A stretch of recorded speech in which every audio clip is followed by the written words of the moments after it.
Well, good evening and welcome to our Wednesday night Bible study. We are continuing in the book of Genesis today, both in person and online. Last week I was out, and I thank Dr. Moore for coming and for going over the story of Abraham as we start the section in Genesis that begins from chapter 12 to the end, which is essentially the Genesis story of Israel itself, the story of the patriarchs. And that story begins with Abraham and goes through Isaac and Jacob and Jacob's 12 sons, which culminates at the end with them being in Egypt.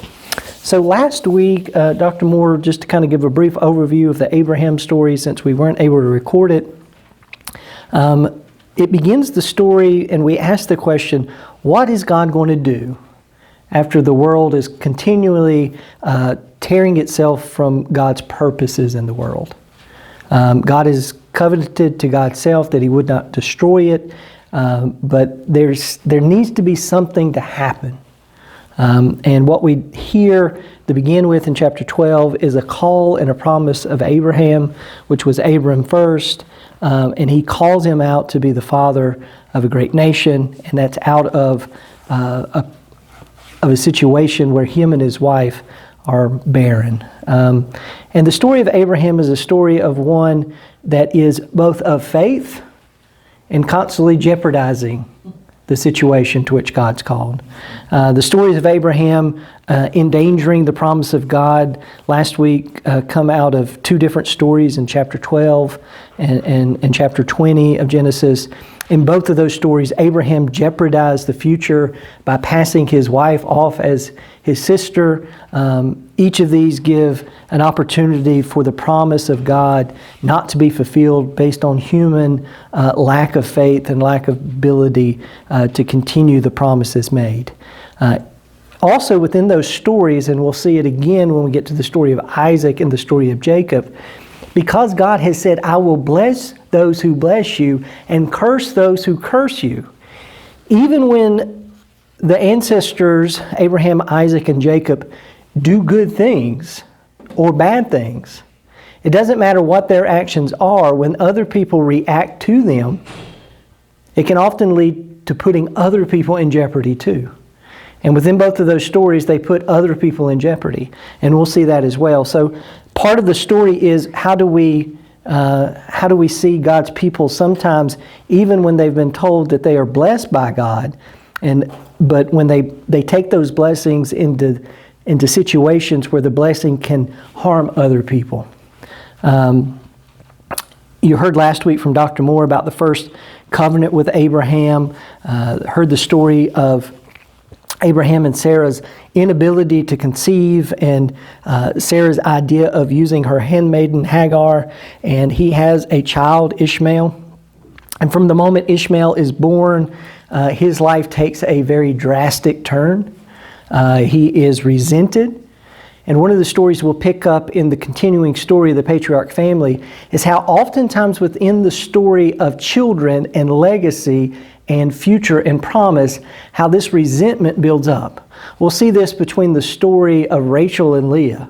It's a continued story of resentment. Although Hagar is not a sibling, we can kind of see this as kind of forbearance. Just as the brothers have issues, there's also sister issues within stories.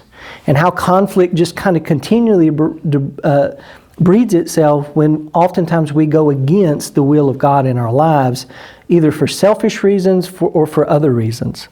Following that story, we get the covenant and the circumcision between Abraham and God. And God is asking that Abraham set himself apart and the people apart based on a physical requirement. And this will be one of the capstone differences between the Jewish people and all other peoples. And as they look backwards at their history, the ancestors, it begins here. And we see that as we talk about later Judaism, circumcision is a continued part of their tradition. And into the New Testament, it is a struggle when other people come into the faith. And we can maybe talk about that later on as we get to it. A little bit more about what Dr. Moore talked about last week.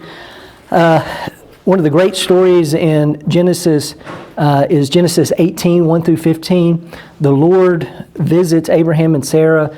3 strangers show up, and we understand that they represent the presence of God has come to visit.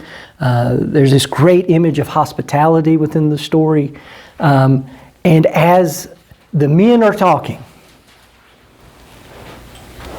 Sarah overhears, and she laughs. And sometimes when we've heard a promise from God and it takes forever to come, sometimes we get to the point where it becomes almost bitter to our ears to the point that it becomes comical. And in her laughter, what we'll find is that her laughter is essentially doesn't represent joy, but it represents mourning and bitterness. And that laughter will become joy later. And how God works in our world, in her barrenness, in the death that surrounds their future, it is God who is going to work out of that to make something good. The story that Dr. Moore talked about last week, and it's a great story. We can come back and talk about it later as we get farther outside of this study of the Torah, when we get to the book of Judges, maybe next year, is that when we look at the story of Abraham's intercession of Sodom and Gomorrah and the rescue of Lot and Lot's family, there's a lot of context there. There's a lot of images of what the ancient world viewed. How bad can humanity get? And part of it isn't necessarily the things that sometimes we gravitate towards, but is the image of when you are a foreigner, when you are an outsider, and you show up in a community, how will you be treated? Will you be treated with welcoming, with hospitality again? Or will you be treated as you are just an object to be consumed and used? And the book of Judges 18 parallels this story with an image of a husband and a wife, not really a wife, but something similar to that in the Old Testament times, who go and visit a father-in-law. He's overly hospitable. He wants them to stay again and again. And they finally leave late in the night, and they show up in a town, and that town is one of a town that should be a place that should be okay for them to go, but a stranger welcomes them into their home that's from the same tribe as them, and they get a knock at the door, and they want the man. And the man sends out his concubine, and they do with her to what that these want to do with the angels. So this is the image of the ancient world, is that, you know, why is God ready to judge these communities? Because they have essentially become dehuman. They have lost their humanity. When we treat strangers to the point that they are just objects, that they have no value other than what I can take from them, then God says, I don't want anything to do with them anymore. They've lost their humanity. They've lost the image of God. And that's part of what that story is all about. For those coming in, we're kind of going quickly over last week's for those online and for those that maybe weren't with us. And then we're going to pick up tonight with the story of Isaac and Jacob. The story of the 2 sons, Isaac and Ishmael, is a story that we constantly pick up over and over again within the story of Genesis. It is a story of sibling rivalry, beginning with Cain and Abel, and it's reheard in these brothers. And the question is, who's going to be the blessed one? The older or the younger? And constantly it is a story that, as they will see at the end of the story of Abraham, at his death, they actually come and bury him together. And there's a sense of some sense of resolution. One of the stories we'll see is that the extremes are of 2 ends. One is Cain and Abel, which ends in murder. And the other is Joseph and his brothers, which end in full reconciliation. But of the other brothers within the story, there's never any full resolution. It's kind of an in-between. It's kind of what could happen. It's never of the 2 extremes. And the last main story of the text and y'all maybe went a little further than this, was the story of the binding of Isaac. As y'all talked about that story last week, for those that were here, what were some things that, and most of y'all have read that story, where Abraham is told to go and sacrifice his son, which is a curious story because within the narrative of Genesis, Abraham and Sarah are the ones that jeopardize the future. And it is now God who seems to jeopardize the future. In the other stories, Abraham seems to have a lack of integrity at times. And this one he blindly goes and does. So what is this story saying? What are some of the interpretive movements that we can go with it? And is there anything that can help us with this story? When God is essentially about to destroy a city, Abraham, what? He asks God. He tries to change God's mind. In this story, he just, okay. So what's going on here? This is a very hard story to go with. And that's why Jewish theologians and Christian theologians have gone back over and over again, because it's a story that does not make sense. So if we have time, we may come back to that story. I don't want to get bogged down with it, but it's one of those stories that God seems to be jeopardizing the promise. Abraham just follows the promise, and then at the end of the story there's a resolution where God intervenes. But one thing you'll notice is that from that moment on, not one time in the rest of the text will Abraham and Isaac ever talk. They never communicate again. They will never communicate. He does not have a relationship with his son. We'll even see that in the story of Isaac in a little bit. Him and his father don't seem to have any relationship. One wonders how Sarah takes the news. Are you kidding me? But it's a story of faith, but it's just a very perplexing story.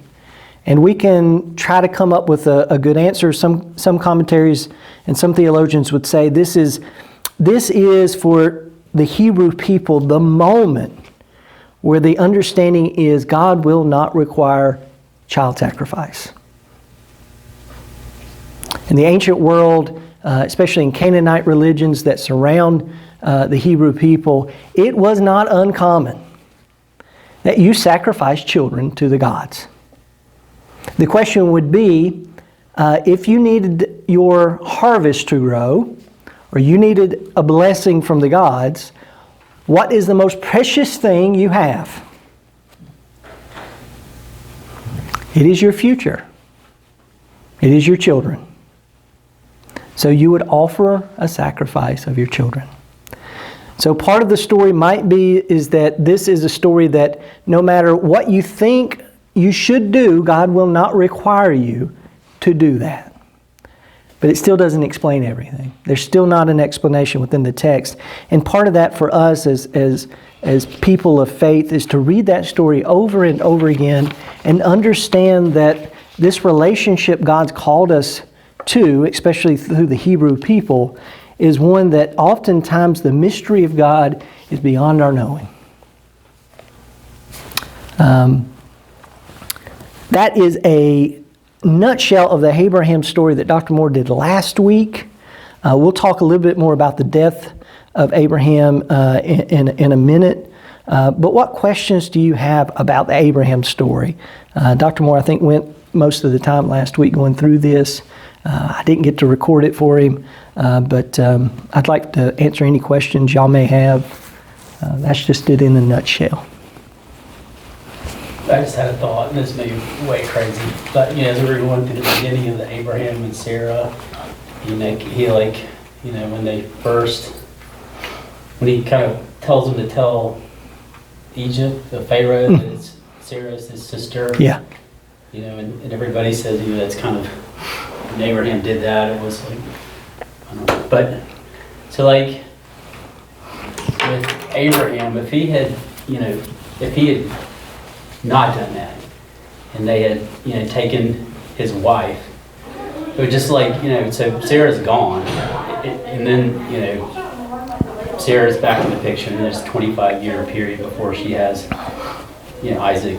But I just wonder, like, in my head, it's like maybe that wasn't God's original intent. I mean, that may be way off base, but like, maybe Sarah did go into the harem. Maybe it was someone else, and it was Ishmael, and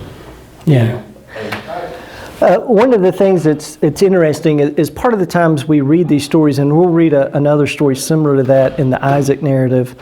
And one thing we have to do is read it as though we are hearing it as a story that is being told. And when we hear that story, it is comical. There is comedy in the story. I mean, the Hebrews don't write the narrative dryly.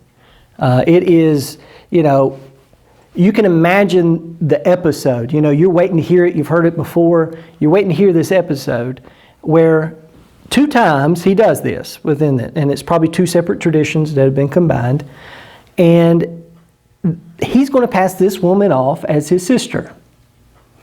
But God has told Abraham, and we as the audience should know it if we've read it. Abraham's been told, I will bless those that bless you and curse those that curse you. So anytime that he does something like this, not only does he put the future of God's promise in jeopardy, he puts other people in jeopardy. Because if they do harm to him within the narrative of Genesis, they will be cursed. So when you read those stories, the one we'll hear today is, why didn't you just tell me the truth? Why? And part of it is, the story is to show us that Abraham, in as much faith as he has to follow God, is still human enough to be afraid for his own life. I mean, you think about what kind of husband would do that. What kind of father would do? I mean, maybe the test was for Abraham to stick his neck out and say no. We don't know.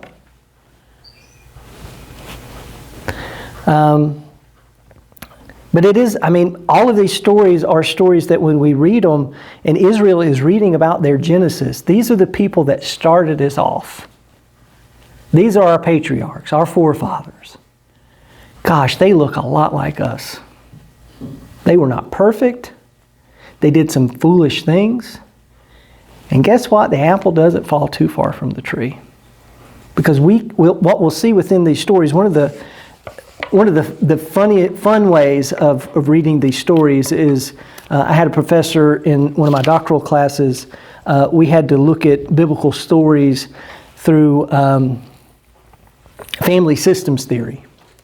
So family systems theory is a way of looking at churches and looking at families that you can kind of figure out why people act the way they act, how they behave. And we took some of these characters, some of the people from Genesis, and asked those kind of questions. And what you see is a family that is, if we're just honest, from Abraham onward, this family is just a, what's the word I'm thinking of? I can't think of it. It starts with a D. Dysfunctional. Dysfunctional. Sorry, it wouldn't come to me. Too many hot dogs for supper. They're a dysfunctional family. They don't function the way we would expect a family to function. And yet God still uses them. And part of that is a story that as we get closer to the New Testament, we understand that God uses, what the Apostle Paul would say is, God uses the gospel of Jesus in people that are clay jars. We're easily breakable. God doesn't choose, when the Hebrews are telling their story, they're telling their story against the stories of the Babylonians and against the story of the Egyptians and all of their stories are about the gods who behave like humans. And our story is about a God who is so unlike us that in the book of Exodus, God will just say, I am that I am. I am so unlike you, you can't understand what I am. But I exist. I am not like you. You may be made in my image, but I am mysterious. So when we read the stories, it is people. It is a people and a God story. It is not the God stories and we're just kind of what? Side characters. These become almost equal stories of God and humanity, God's chosen people. But they look a lot like us. And it's interesting that they could have polished these stories off. Think over time, Abraham really looks bad in this story. Maybe we should just polish it up. They don't. They leave it the way it is because it shows that God works through all of us. And messiness and dysfunction. So the story of the death of Sarah and her burial begins kind of the story of Isaac. Isaac's been born, we know that. But one of the interesting things, if you read Genesis 23, 1 through 20, is that Sarah has lived 127 years. This was the length of Sarah's life. And Sarah died in the land of Canaan. Abraham went to mourn for Sarah and to weep for her. And Abraham rose up from beside his dead and said to the Hittites, I am a stranger and an alien residing among you.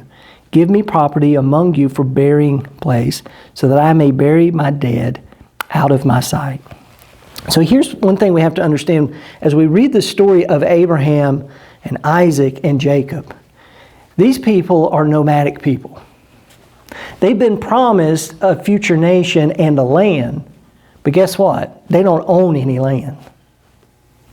They have a lot of livestock, they have a lot of children eventually, they have a lot of stuff, but they're always what? On the move. So the story is a story of how am I going to, as a nomadic people, where am I going to have a place to come back and to remember? But also, later within the story of Genesis and other places, this becomes almost a moment that Israelites can say, this is when we inherited the land. It was at the burial of Sarah and then Abraham and the other patriarchs. They lived their life on the land, around the land, but they were buried here. So Abraham essentially buys some land here. The Hittites allow him to do that. Let me just kind of skip down a little bit. Ephraim answered Abraham, verse 14, My Lord, listen to me. A piece of land worth 400 shekels of silver is what is between you and me. Bury your dead. Abraham agreed with Ephraim, and Abraham weighed out for Ephraim the silver that he had named in the hearing of the Hittites, 400 shekels of silver, according to the weights current among the merchants. So the field of Ephraim in Mekophath, which was east of Mamre, the field with the cave that was in it, and all the trees that were in the field throughout its whole area, passed to Abraham as a possession in the presence of the Hittites, in the presence of all who went in the gate of his city. And after this, Abraham buried Sarah, his wife, in the cave of the field of Mekophath facing Mamre, which is in Hebron. So this small portion of land is all the ancestors, the patriarchs, will possess, because all of them are going to Egypt eventually. And when they come back to the land, it will be coming back to a land that is not theirs. Yet God had promised it to them. So here it is almost kind of a future foreshadowing of God's land that God has promised to the people. So we start in 24, and Abraham's still alive. And the question becomes a problem. Isaac doesn't really seem interested in the ladies. Now Abraham was old, well advanced in years, and the Lord had blessed Abraham in all things. Abraham said to his servants, the oldest of his house, who was in charge of all that he had, put my hand under my thigh, and I will make you swear by the Lord, the God of heaven and earth, that you will not get a wife for my sons from the daughters of the Canaanites, among whom I live, but will go to any country and to my kindred and get a wife for my son Isaac. Now notice Isaac's not in the story. What we'll see is at the end of the story, Isaac's probably been in mourning for his mama, since his mama died. After being taken up to the mountain, almost murdered by your father, you quickly become a mama's boy. I don't think him and Abraham went on too many fishing trips or camping trips. Well, he doesn't seem all that interested in necessarily going out and acquiring a wife. You'll see within other stories there's a sense of some initiative, even within the story of Isaac later. Isaac, other than one story, is very a passive figure. He doesn't take initiative. So here, Daddy's like, you know what? I need one of my servants to promise to go find a wife, not from the Canaanites. I need you to go back, essentially, back to my homeland. Perhaps the woman may not be willing to follow me to this land. Then I take your son back to the land from which you came. So he said, Abraham, see to it that you do not take my son back there.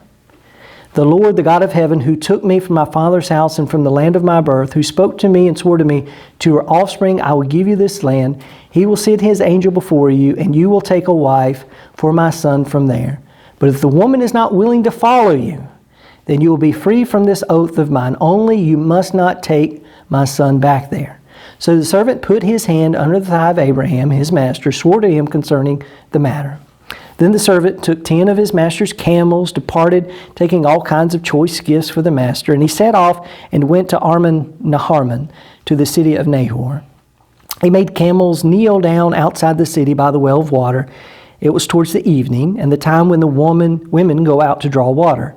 And he said, O Lord, O Yahweh, God of my master Abraham, please grant me success today and show steadfast love to my master Abraham.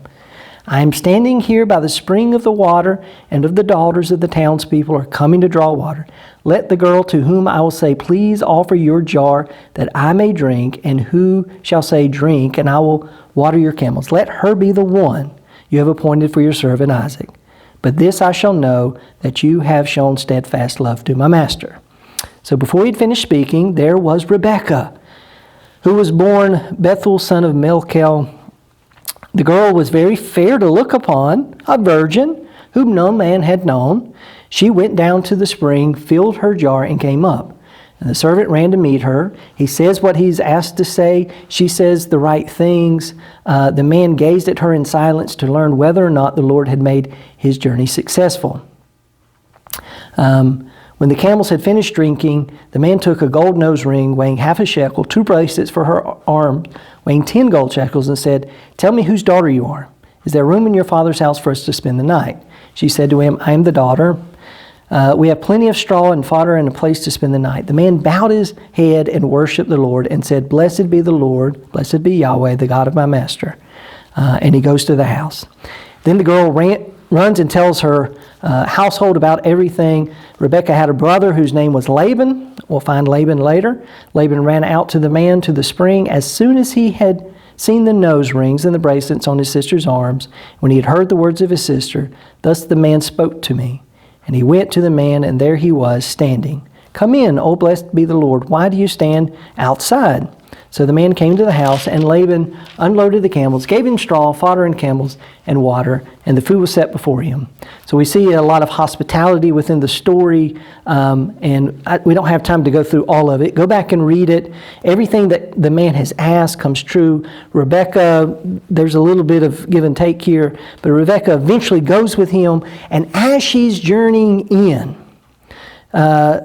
Isaac, in verse 62, now Isaac had come from Beersheba and was settled in Negeb. Isaac went out in the evening to walk in the field.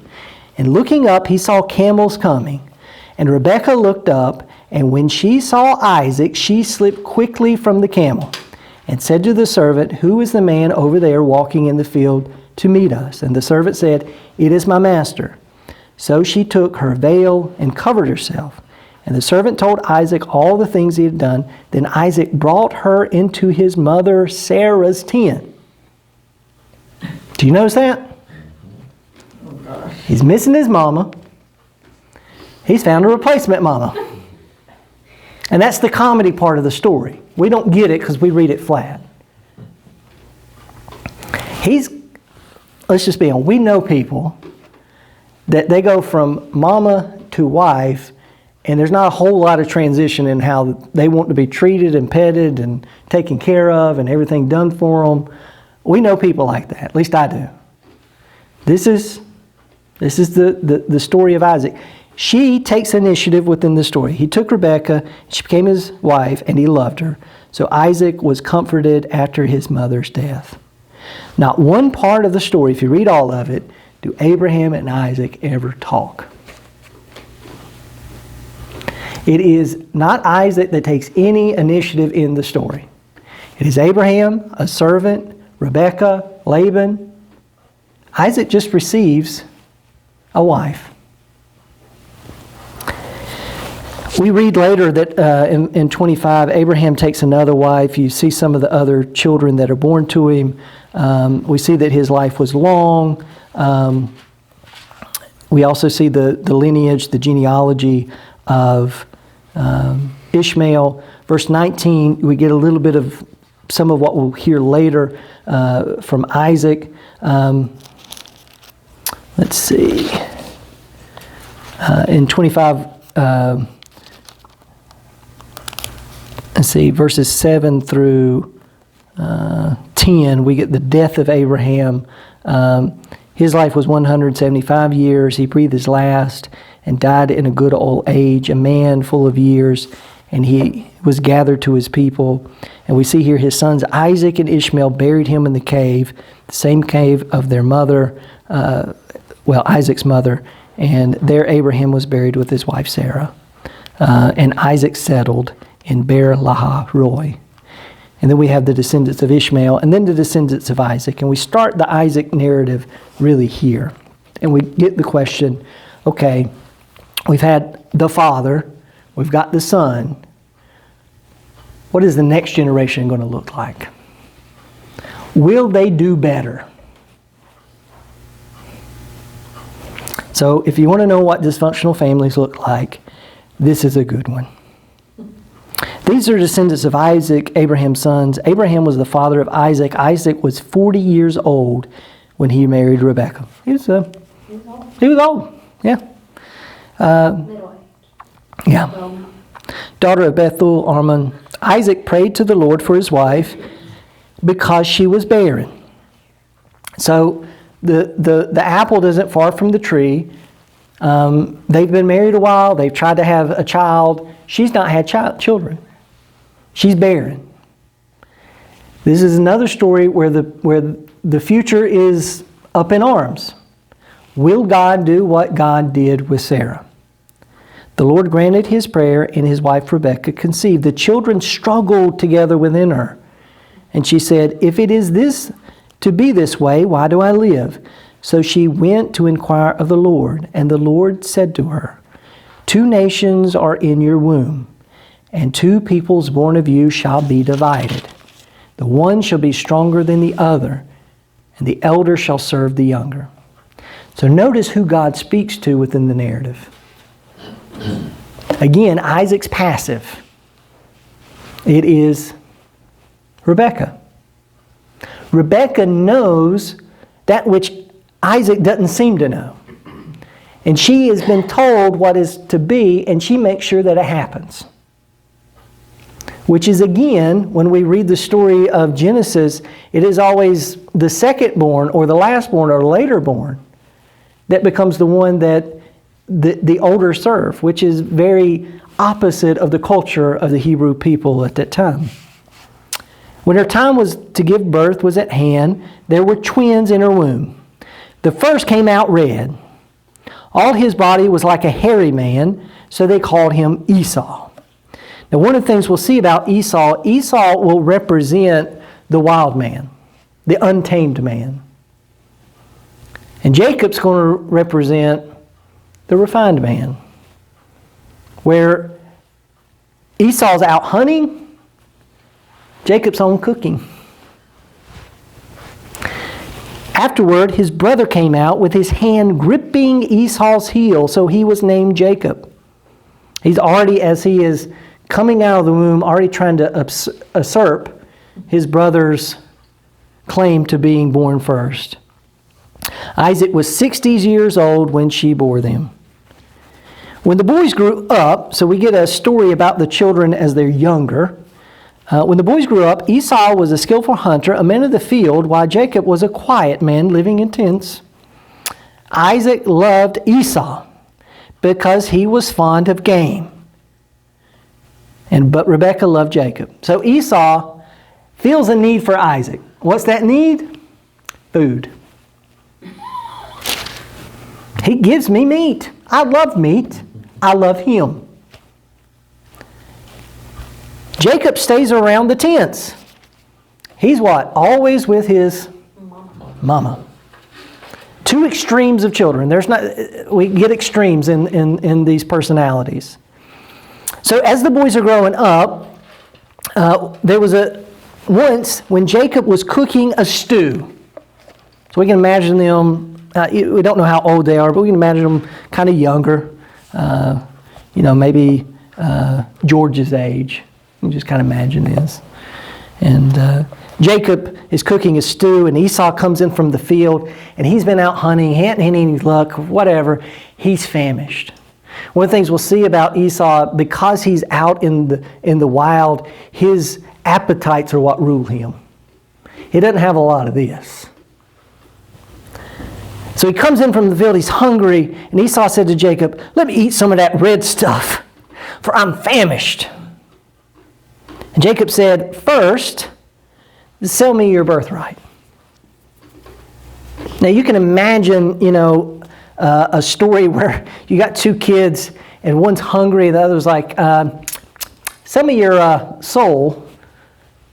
Something as simple as that. It doesn't mean anything as a child. You don't think about it.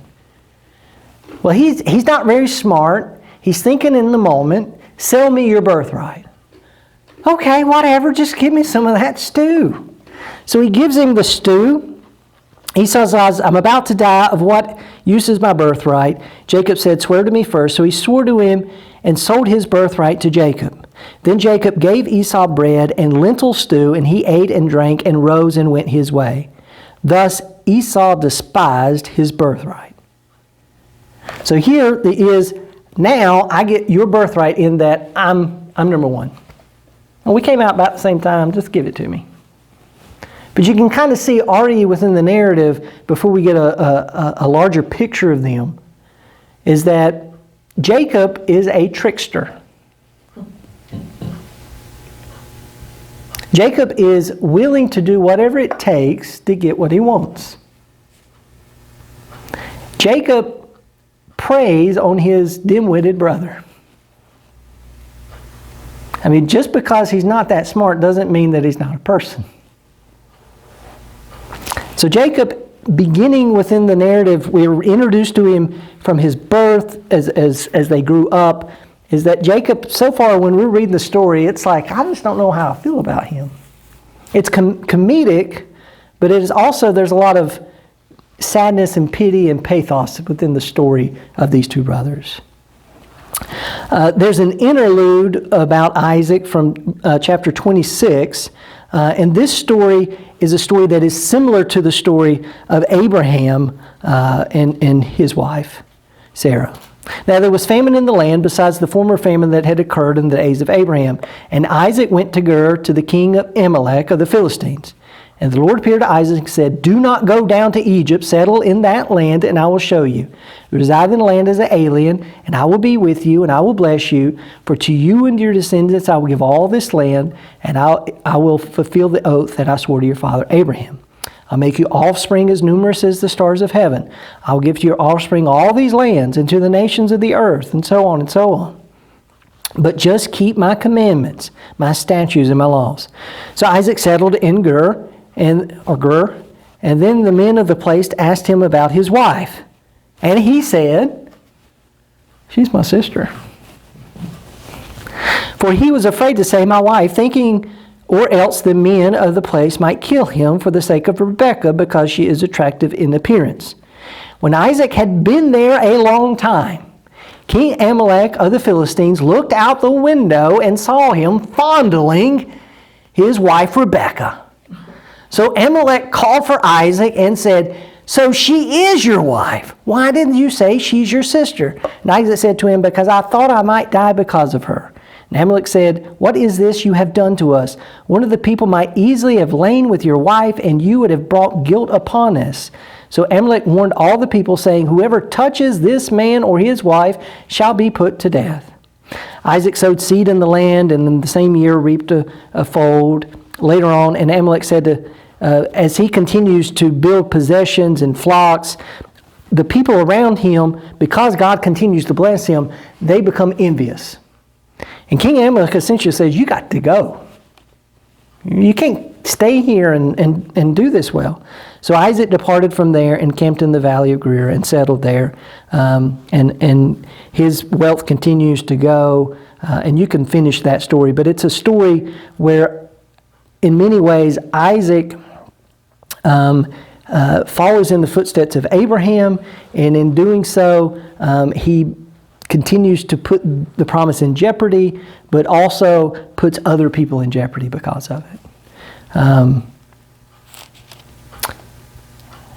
There's a few notes. Oh, I never gave out y'all's notes. Here they are. I'll give those out with you. You can read a little bit more about there. Let's move over. Yeah, y'all grab these. I'm sorry. Let's look at Jacob, the story of Jacob. So if you've got your Bible, turn over to 28.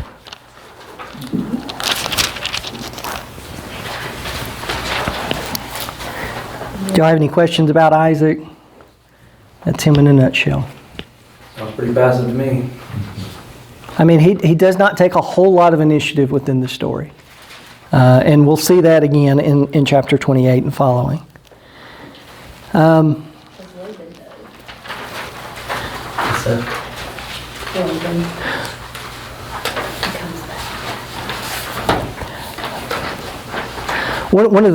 Let me go back just a little bit in chapter 27. Now Esau hated Jacob because of the blessing which his father had blessed him. Let's see, no, I'm skipped too much there. Hold on. We're going to 26, that's right. Now 27, okay. When Isaac was old and his eyes were dim, so that he could not see, he called his elder son Esau and said to him, my son. And he answered, here am I. He said, see, I am old. I do not know the day of my death. Now then, take your weapons, your quiver and your bow, go out into the field and hunt for me. Then prepare for me savory food, such as I like, and bring it to me so that I may bless you before I die. So here's the thing. Isaac's old and his eyes are dim, and he doesn't know the time of his death. He knows it's close. We would expect him just to go ahead and bless his son. No, he wants to eat. But he wants one last good meal. So even as we hear the story and we think of it being told in an oral tradition, we would all go, he's thinking with his, just like his what? Him and Esau are the same. They're both ruled by their appetite. So he says, I will bless you, but go, I'm hungry. Now Rebekah was listening when Isaac spoke to his son Esau. Now Isaac is unaware of what God has told Rebekah. So when Esau went to the field to hunt for game and bring it, Rebekah said to her son Jacob, I heard your father say to your brother Esau, bring me game and prepare me savory food to eat. I may bless you before the Lord before I die. Now therefore, my son, obey my word as I command you. Go to the flock, get me 2 choice kids so that I may prepare for them savory food for your father. He gets 2. That's a lot of savory food. 2 little baby goats. That's why he dies. So that he may bless you before he dies. But Jacob said to his mother, look, my brother Esau is a hairy man, and I am a man smooth of skin. So here we get the contrast again. My brother's manly. You know, we can just imagine him. He's got the big beard. He's got hair on the, he's just a hairy guy, big, strong guy. I'm smooth. He may be blind, but he ain't stupid. I mean, that's kind of what we hear there. His mother said to him, let your curse be on me. It said, perhaps my father will feel me, and I shall seem to be mocking him, and bring a curse on myself and not a blessing. And his mother said to him, let your curse be on me, my son. Only obey my word, and go get them for me. So he went out and got them and brought them to his mother. And his mother prepared savory food, such as his father loved. Then Rebekah took the best garments of her elder son Esau, which were with her in the house, and put them on the younger brother. They put the skins of the kids on his hands and on the smooth parts of his neck. Then she handed the savory food and the bread, and she had prepared to her son Jacob. So he went to his father and said, my father? And he said, here am I. Who are you, my son? And Jacob said to his father, I am Esau, your firstborn. I have done as you told me. Now sit up and eat of my game, so that you may bless me. But Isaac said to his son, what is it that you have found it so quickly, my son? Sounds like another story. We'll get there. He answered, because the Lord your God granted me access. Then Isaac said to Jacob, come near. Come a little closer, that I may feel you, my son, to know whether you are really my son Esau or not. So Jacob went up to his father Isaac, who said to him and said, the voice is of Jacob's voice, but the hands are the hands of Esau. He did not recognize him because his hands were hairy like his brother Esau's hands. So he blessed him. And he said, are you really my son Esau? He answered, I am. Then he said, bring it to me, that I may eat of my son's game and bless you. So he brought it to him, and he ate, and he brought him wine, and he drank. Then his father Isaac said to him, come near and kiss me, my son. So he came near and kissed him, and smelled the smell of his garments, and blessed him, and said, ah, the smell of my son is like the smell of a field that the Lord has blessed. May God give you the dew of heaven, the fatness of the earth, the plenty of grain and wine. Let people serve you and nations bow down to you. May the Lord over your brothers, and may your mother's sons bow down to you. Cursed be everyone who curses you, and blessed be everyone who blesses you. And as soon as Isaac finished blessing Jacob, when Jacob had scarcely gone out from the presence of his father Isaac, his brother Esau came to him from his hunting. Notice the tragedy within the story. As one brother is leaving the room, the other brother is coming home. And he's excited. The time has come that his father will pass on the blessing that he received from his father and received from God. He also prepared the savory food, brought it to his father, and said to his father, let my father sit up and eat of the son's game, so that you may bless me. His father Isaac said to him, who are you? He answered, I am your firstborn son Esau. Now notice this dying man. Then Isaac trembled violently. And he said, who was it then that hunted game and brought it to me? And I ate it all before you came, and I have blessed him. Yes, and he shall be. And when Esau heard his father's word, he cried out with an exceedingly great and bitter cry, and said to his father, bless me also, father. Notice Esau necessarily does not deserve this. Isaac doesn't necessarily deserve this. Rebekah and Jacob have done this because God has told them that the younger will serve, but it's still painful. And not only is it painful to know that your child has tricked you, has stolen that which is not his. He violently cries, his son bitterly cries, bless me also, Father. You can just hear just give me something. Give me something. Your brother came deceitfully. He has taken away your blessing. Esau said, is he not rightly named Jacob? For he has supplanted me these 2 times. He took away my birthright, and look, now he has taken away my blessing. Then he said, have you not reserved a blessing for me? And Isaac answered Esau, I have already made him your Lord. I have given all his brothers as servants, and with grain and wine I have sustained him. What then can I do for you, my son? And Esau said to his father, Have you only one blessing, Father? Bless me also, Father. And Esau lifted up his voice and wept. Just like Ishmael, Esau is a brother that is a firstborn, but we should have pity for him. I mean, he's a human who is living out just like in our world. Things don't often work out the way we want. And then his father answered him, See, away from the fatness of the earth shall be your home, away from the dew of heaven on high. But your sword shall you live, and you shall serve your brother. But when you break loose, you shall break his yoke from your neck. Now Esau hated Jacob because of the blessing which his father had blessed him. And Esau said to himself, The days of mourning for my father are approaching. Then I will kill my brother Jacob. So here comes another story of two brothers. One's blessed, one's not. And what creeps at the door, like in Cain and Abel, ready to devour you, is murder. But the words of the elder son were told to Rebekah. So she went and called her younger son Jacob and said to him, Your brother Esau is consoling himself by planning to kill you. Now therefore, my son, obey my voice. Flee at once to my brother Laban in Haran. Stay with him a while until your brother's fury turns away, till your brother's anger against you turns away, and he forgets what you have done to him. Then I will send and bring you back from there. Why should I lose both of you in one day? Now notice, Rebekah doesn't go up and tell anybody this was her plan.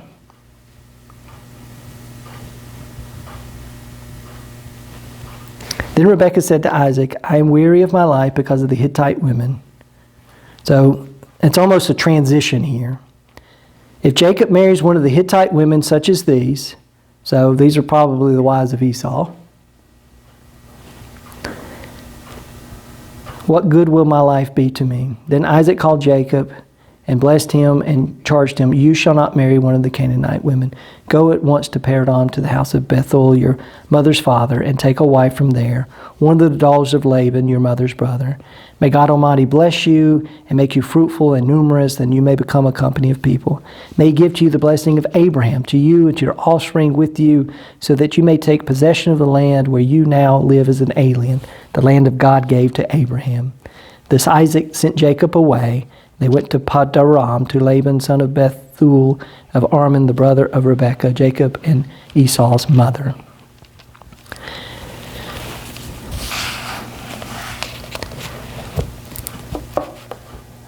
When we hear the story of Jacob and Esau, we hear a story that will get a resolution, or something of a resolution later. But as we continue the story of Jacob, it is a story we kind of, after he has left, we have to ask the question, can Jacob, even though he's done what his mother has been told by God should happen in some way. Now it's noticed that God didn't give a whole lot of direction on how that was to be. She took her own initiative. But can Jacob be redeemed? He has done something that is, in the ancient world, a very objectionable thing. You know, if we were to see it today, it would be somebody going and getting somebody to sign a will on a deathbed. That's the kind of mentality that we would see today. I mean, he has essentially inherited everything from his father. He's become the future of his father, and he has been given every blessing that his father has. Physical blessings and spiritual blessings. But it's kind of that last minute on deathbed kind of thing. As a person within the story of Genesis, he's done a really bad thing. And even though it was his mother that did it, he went in there and did it. He lied. He tricked. What can be done with a person like Jacob?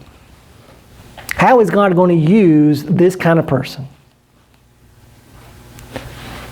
So as we listen to the story, we're going to move a little bit to chapter 29. We'll skip a little bit. You can go back and read a little bit more in 28.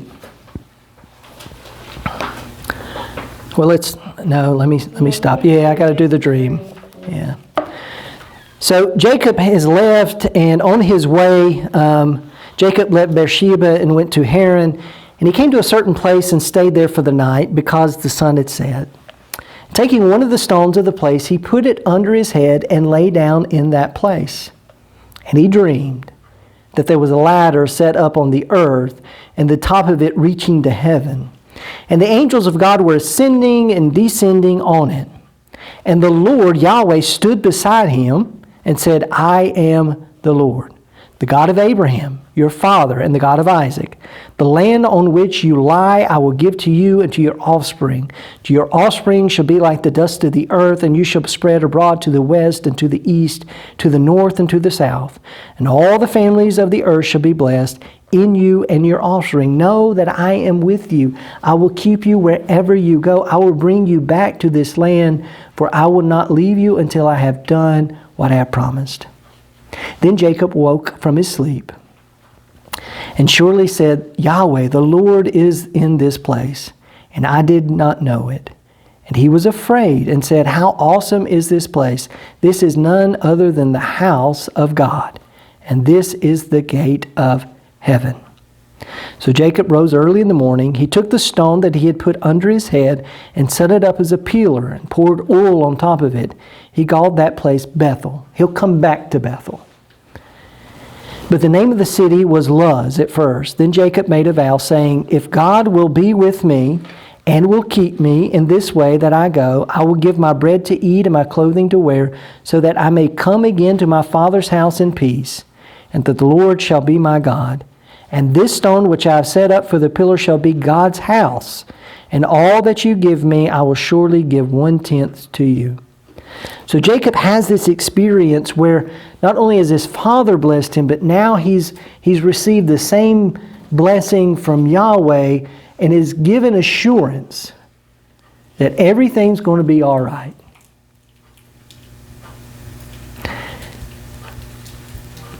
In the book of John, Jesus will talk to Nathanael when he calls his disciples. And he will say, Nathanael, I saw you sitting under a tree, and you were dreaming, and angels ascending and descending. And one of the things John does is take the story of Jacob and says, the story of the early church is like the story of Jacob. And as you follow it, you see a person changing into something new. And here we see Jacob, something is changing in Jacob. He promises he's going to go back home, but when he goes, he will go in what? Shalom, peace. He left in what? Chaos and disunity and harm. He will return in peace. He makes a vow to the Lord that he will give 1/10 of all that he gives back to the Lord. I'm going to quickly tell the story. Y'all know the story, some of y'all do, of Laban and his daughters and Jacob. Chapter 29 and following is that story. So Jacob's on his journey. He comes to the land of the people of the east. And as he looked, he saw a well in the field and 3 flocks of sheep lying there beside of it. For that well the flocks were watered. And the stone of the well's mouth was large. And all the flocks were gathered there. The shepherds would roll the stone.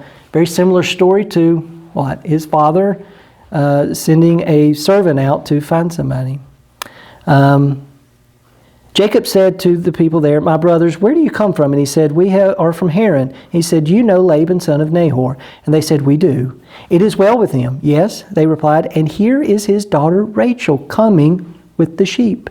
And he said, look, it is still broad daylight. It is not time for the animals to be gathered together. Water the sheep and go pasture them. But they said, we cannot until the flocks are gathered together, and the stone is rolled from the mouth of the well. Then the water the sheep. While he was still speaking with them, Rachel came with her father's sheep, for she kept them. She's a what? She's a shepherd, which is uncharacteristic.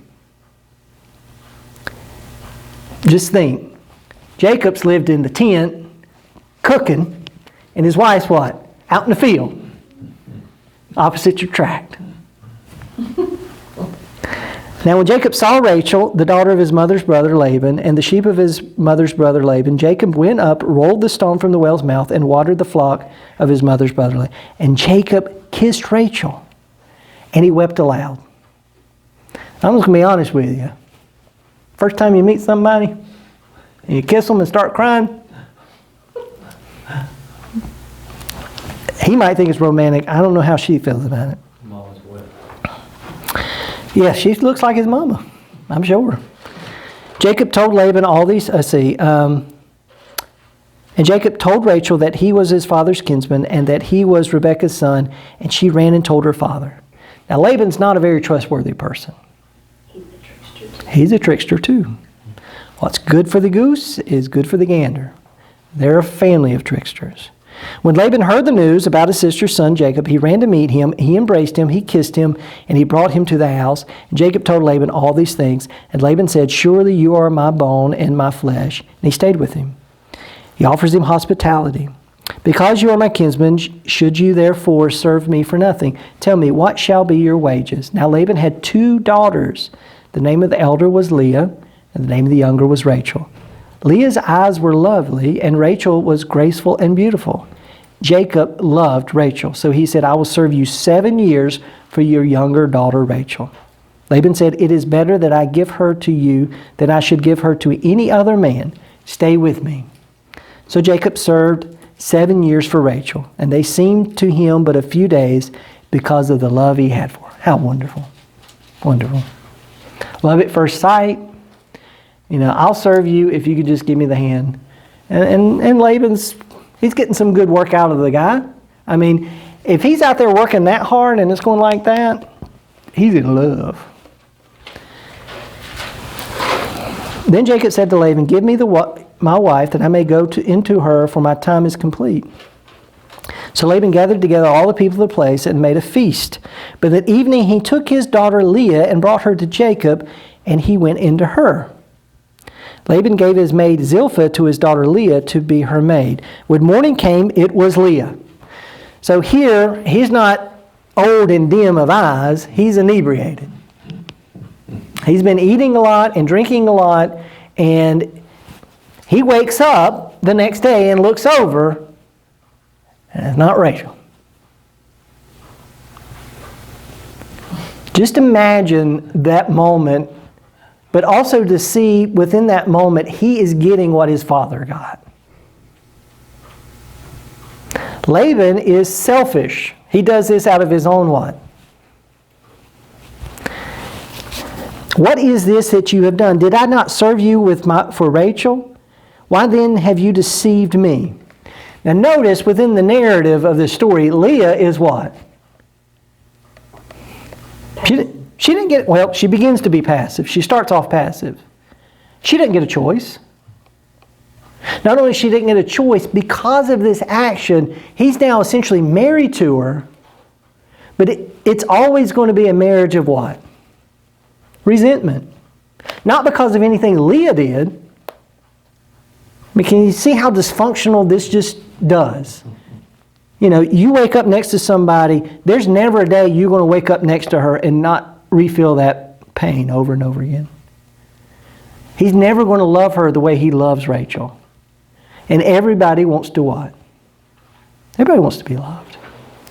Now, Leah is older than Rachel, right? Yeah. She's the older sister, so I think it's ironic that Jacob,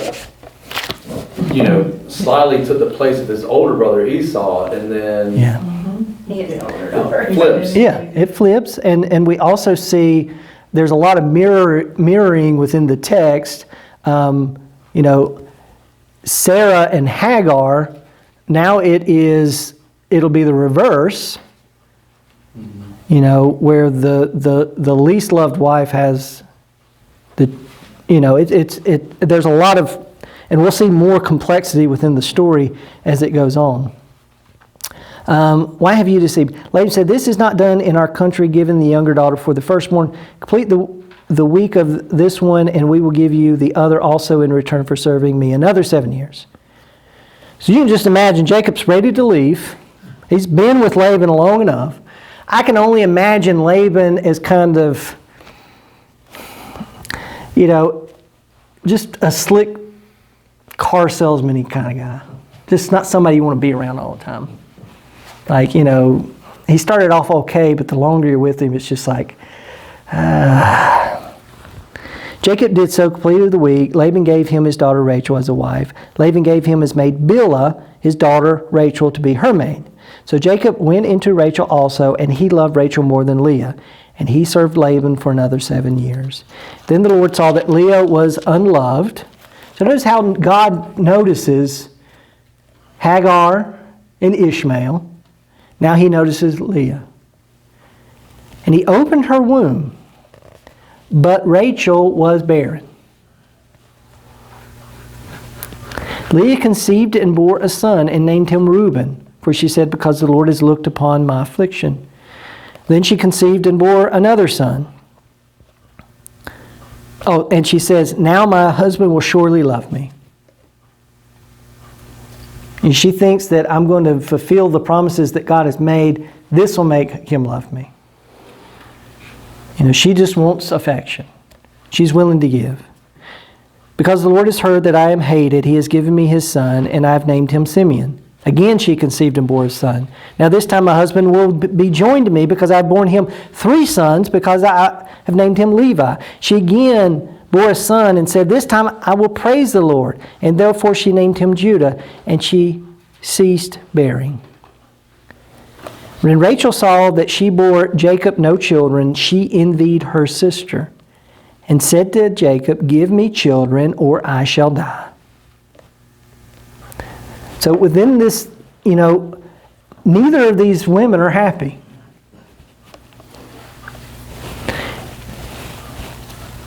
One more little section, then we're going to stop tonight. Jacob became very angry with Rachel. Because we can just imagine, you know, I'm trying the best I can, babe. You know, am I in the place of God who has withheld from you the fruit of the womb? Then he said, here is my maid Bilhah. Go into her, that she may bear upon my knees, and that I too may have children through her. So she gave him his maid Bilhah as a wife, and Jacob went into her. And Bilhah conceived and bore Jacob a son. Then Rachel said, God has judged me, and has also heard my voice, and given me a son. Therefore she named him Dan. Rachel's maid Bilhah conceived again, and bore Jacob a second son. And Rachel said, with mighty wrestlings I have wrestled with my sister, and have prevailed. So she named him Naphtali. Then Leah saw that she had ceased bearing children, so she took Zilpah and gave her to Jacob. So you notice the competition. These are handmaidens that don't have any. So he's just having to sire all of these children to make these women what? It's competition. It's comedic in some ways, and it's also painful in others. Then Leah's maid Zilpah bore a son. Leah said, good fortune, so she named him Gad. And Leah's maid Zilpah bore Jacob a second son. And Leah said, happy am I, for the women shall call me happy, so she named him Asher. In those days, the wheat harvest, Reuben went and found mandrakes in the field, and brought them into his mother Leah. Then Rachel said to Leah, please give me some of your son's mandrakes. So they're fighting over mandrakes, some fruit. But she said to her, it is a small matter that you have taken away my husband. Would you take also my son's mandrakes? Just the bitterness. They're fighting over every little thing. Rachel said, then he may lie with you tonight for your son's mandrakes. You know, sister wives right here. I was thinking that. When Jacob came from the field in the evening, Leah went out to meet him and said, you must come in to me, for I have hired you with my son's mandrakes. Oh, you can just imagine one. And God heeded Leah, and she conceived and bore Jacob a fifth son. And Leah said, God has given me my hire, because I have given my maid to my husband. So she named him Ishkar. And Leah conceived again, and she bore Jacob a sixth son. Then Leah said, God has endowed me with good dowry. Now my husband will honor me, because I have borne him 6 sons, and named him Zerubbabel. And afterwards she bore a daughter, and named her Dinah.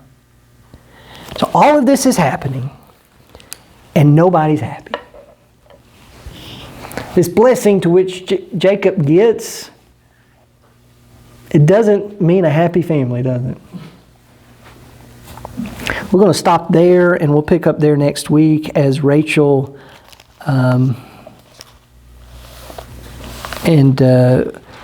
we'll hear a little bit of Rachel bearing Joseph, and then Rachel and Jacob essentially getting tired of Laban, and how Rachel will become a trickster herself to get out of the house of Laban. And following that story, we will hear a little bit more of Rachel and Jacob, and then begin to talk about Jacob and Esau, and eventually